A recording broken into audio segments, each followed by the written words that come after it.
Monsieur Bali, vous Bonjour. êtes parmi nous aujourd'hui dans la quatrième édition de la semaine de l'IA, la SEMIA 04. Pouvez-vous vous présenter pour nous et nous dire votre domaine d'expertise? Ok, merci. Bonjour, Nizar Belil. J'étais diplômé de l'École nationale de sciences appliquées d'Oujda en génie informatique en 2010. Ça me fait vraiment chaud au cœur de revenir visiter la ville, ces gens, de retrouver les émotions de l'époque dans un contexte différent qui est celui de l'AI Supercycle. Euh, pour mon expérience, je suis consultant en cybersécurité avec une multinationale.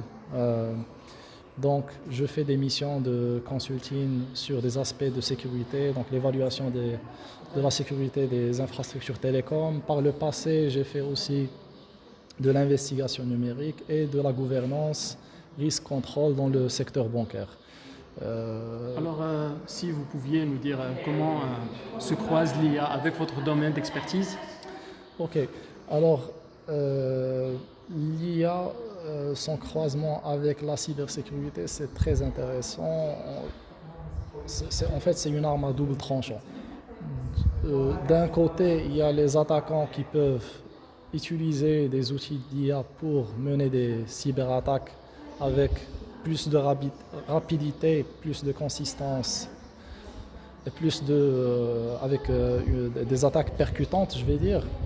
De l'autre côté, de la défense, on va dire, ce qu'on appelle les SOC, Security Operations Center, on est en train de développer, ce qui est le cas dans la multinationale là où je travaille, on a développé des use cases de détection automatique.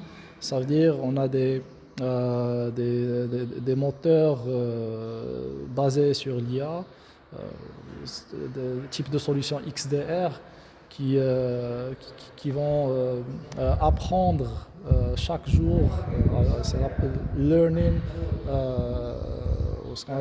AI trains, ils sont en train d'apprendre les patterns des cyberattaques sur les réseaux télécoms.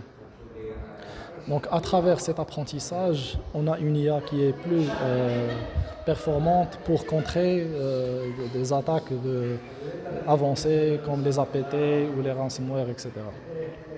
Alors, si vous pouviez nous dire un petit peu comment vous avez trouvé la SEMIA et l'idée de repenser l'IA en Afrique. Alors pour cette question-là, je pense SEMIA, la semaine de l'IA à Oujda, c'est une initiative vraiment importante. De point de vue déjà, ça rassemble plusieurs experts, des chercheurs, des entreprises, des institutionnels, dans l'objectif de repenser un peu cette évolution-là, de dresser une feuille de route claire de l'IA, de penser des use cases de ce qu'on veut faire de l'IA. Il y a des échanges qui sont vraiment fructueux. On pense déjà à il y a des conclusions qu'on peut tirer déjà, qu'il faut mettre en place une IA souveraine, africaine.